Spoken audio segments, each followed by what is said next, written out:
ఒకసారి కళ్ళు మూసుకుని ఆలోచించండి. మనం పైకి చూసిన ఈ విశాలమైన ఆకాశంలో బిలియన్స్ ఆఫ్ స్టార్స్, కౌంట్లెస్ గ్యాలక్సీసున్నాయి. The universe is unimaginably huge. ప్రస్తుతం మనం చూడగలిగే అబ్జర్వబుల్ యూనివర్స్ సైజ్ సుమారు 93 బిలియన్ లైట్ ఇయర్స్ ఉంటుంది. ఈ అనంతమైన శూన్యం, ఈ కోటానుకోట్ల నక్షత్రాలు, ఇవన్నీ ఒకప్పుడు ఒక చిన్న ఆటం కన్నా చిన్న సైజులో ఉన్న ఒక సింగిల్ పాయింట్లో బంధించబడి ఉండేవు. In the beginning, everything that would ever exist was compressed into a single microscopic singularity. Science ప్రకారం టైమ్ అండ్ స్పేస్ రెండూ బిగ్ బ్యాంగ్తోనే పుట్టాయి. మనకు ఏమీ లేదు అనుకునే వాక్యూమ్లో కూడా క్వాంటమ్ ఫ్లక్చుయేషన్స్ వల్ల ఎనర్జీ పుడుతూ ఉంటుంది. ఆ ఫ్లక్చుయేషన్స్లోంచి మన యూనివర్స్ బయటకొచ్చి ఉండొచ్చు. లేదా in an expanding infinite space కొన్ని ఏరియాస్ ఇన్ఫ్లేట్ అవడం ఆగిపోయి నీళ్లలో బబుల్స్ లాగా వేరే యూనివర్సెస్ ఫామ్ అవుతూ ఉండొచ్చు. Nobel laureate sir Roger Penrose ప్రతిపాదించిన కన్ఫార్మల్ సైక్లిక్ కాస్మాలజీ ప్రకారం విశ్వానికి ఆది అంతమనేవి ఉండవు. ఒక పాత యూనివర్స్ పూర్తిగా చల్లబడి చనిపోయాక ఆ మిగిలిన యాషెస్లోంచి ఇంకో కొత్త బిగ్ బ్యాంగ్ జరుగుతుంది. It is an endless infinite cycle of creation and destruction. The big bang marks the simultaneous beginning of space and time. ఇది ఒక ఖాళీ ప్రదేశంలో జరిగిన పేలుడు కాదు. ఆ క్షణంలోనే స్పేస్ పుట్టి ఒక్కసారిగా వ్యాకోచించడం మొదలైంది. Space itself was created and stretched.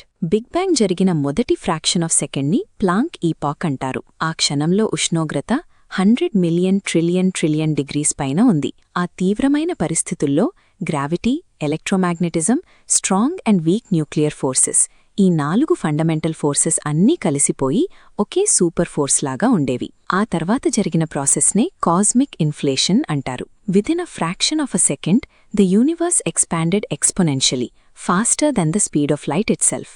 ఒక కంటి రెప్పపాటులో ఒక ఆటమ్ సైజ్ నుంచి అది ఒక విశాలమైన విశ్వంగా సాగిపోయింది. ఈ వేగవంతమైన ఎక్స్పాన్షన్ వల్లనే మ్యాటర్ అంతా ఒకే చోట ముద్దలా ఉండిపోకుండా సమానంగా విస్తరించింది.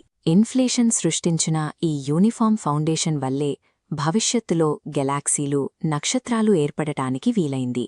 బిగ్ బ్యాంగ్ జరిగిన తర్వాత చాలా కాలం వరకు విశ్వమంతా ఒక దట్టమైన పొగమంచులాగా ఉండేది. It was a chaotic, blindingly bright fog of quark gluon plasma.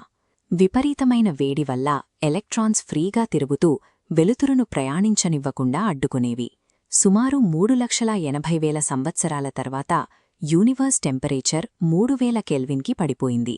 ఆ చల్లదనం వల్ల ఎలక్ట్రాన్స్ అన్నీ ప్రోటాన్స్తో కలిసిపోయి ఫస్ట్ న్యూట్రల్ ఆటమ్స్గా ఫామ్ అయ్యాయి. దీన్నే ఎపోక్ ఆఫ్ రీకాంబినేషన్ అంటారు. This heat map represents the oldest light in the cosmos. పరమాణువులు ఏర్పడగానే అప్పటిదాకా ఆగిపోయిన వెలుతురు మొదటిసారిగా విశ్వమంతటా ప్రయాణించింది. ఆ వెలుగే 13.8 బిలియన్ ఏళ్లుగా ప్రయాణిస్తూ కాస్మిక్ మైక్రోవేవ్ బ్యాక్గ్రౌండ్గా ఈరోజు మనకు కనిపిస్తోంది. అయితే జేమ్స్ వెబ్ స్పేస్ టెలిస్కోప్ పంపిన డేటా మన ప్రస్తుత అవగాహనను సవాలు చేస్తోంది.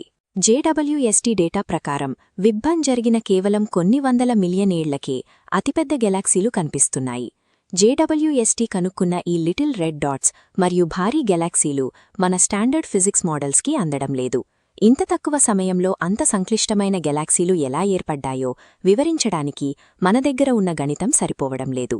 బిగ్ బ్యాంగ్ జరిగిన 9 బిలియన్ ఏళ్ల తర్వాత మన మిల్కీవేలో ఒక పక్కన ఉన్న సూపర్నోవా పేలిపోవడం వల్ల వచ్చిన షాక్ వేవ్కి ఒక విశాలమైన గ్యాస్ క్లౌడ్ కుప్పకూలిపోయింది. ఆ సెంటర్లో విపరీతమైన ఒత్తిడి వల్ల మన సూర్యుడు జన్మించాడు. సూర్యుడి చుట్టూ మిగిలిన దుమ్ము, ధూళి కణాలు ఒకదానికొకటి గుద్దుకుంటూ రాళ్లుగా మారాయి. సూర్యుడికి దగ్గరగా ఉన్న వేడి వల్ల రాక్స్ అండ్ మెటల్స్ మాత్రమే నిలబడగలిగాయి. లక్షల ఏళ్లపాటు జరిగిన ఈ అక్రీషన్ ఫేజ్లోనే మర్క్యూరీ నుంచి మార్స్ వరకు రాకీ టెరెస్ట్రియల్ ప్లానెట్స్ ఏర్పడ్డాయి. 4.5 బిలియన్ ఏళ్ల క్రితం భూమి ఒక మండుతున్న లావాగోళంలా ఉండేది. హేడియన్ ఇయాన్లో ఆక్సిజన్ లేదు, కేవలం టాక్సిక్ వాయువులు, నిరంతర ఉల్కాపాతాలతో భూమి నరకంలా ఉండేది. అప్పుడే తెయ్యా అనే ఒక మార్స్ సైజ్డ్ ప్లానెట్ గంటకు 1000 కిలోమీటర్ల వేగంతో వచ్చి మన భూమిని ఢీకొట్టింది. ఆ భయంకరమైన ఇంపాక్ట్ వల్ల ఎగిరిపోయిన శకలాలు తర్వాత ఒక దగ్గరకు చేరి మన చంద్రుడిగా మారాయి. This physical lunar rock specimen shares the exact chemical signatures found in earth's crust. ఈ యాదృచ్ఛికమైన ఢీకొనడమే భూమి మీద జీవం పుట్టడానికి పునాదివేసింది. ఆ దెబ్బవల్లే భూమి 23.5 డిగ్రీలు వంగి ఋతువులు ఏర్పడ్డాయి. చంద్రుడి గ్రావిటీ వల్ల భూమి భ్రమణం స్థిరపడింది. Curious, slightly tensed. విశ్వంలో ఇన్ని కోటానుకోట్ల గ్రహాలు ఉన్నప్పుడు మనకు ఏలియన్స్ ఎందుకు కనిపించడం లేదు? శాస్త్రవేత్త ఎన్రికో ఫెర్మీ అడిగిన ఈ ప్రశ్ననే ద ఫెర్మీ పారాడాక్స్ అంటారు. దీనికి సమాధానం K2-18b అనే ఎక్సోప్లానెట్ దగ్గర దొరకొచ్చు. ఈ గ్రహం మీద డైమిథైల్ సల్ఫైడ్ అనే కెమికల్ ఉన్నట్టు JWST పసిగట్టింది. భూమి మీద ఈ కెమికల్ని కేవలం సముద్రంలోని ప్రాణులు మాత్రమే తయారు చేయగలవు. మనం చూస్తున్న నక్షత్రాలు, గ్రహాలు, గ్యాలక్సీలు అన్నీ కలిపితే విశ్వంలో కేవలం 5% మాత్రమే. Every atom is a tiny fraction of the whole. మిగిలిన దానిలో 27% డార్క్ మ్యాటర్, ఇది గెలాక్సీలను విడిపోకుండా పట్టి ఉంచుతుంది. ఇక 68% డార్క్ ఎనర్జీ, ఇది స్పేస్ని విపరీతమైన వేగంతో విస్తరింపజేస్తుంది.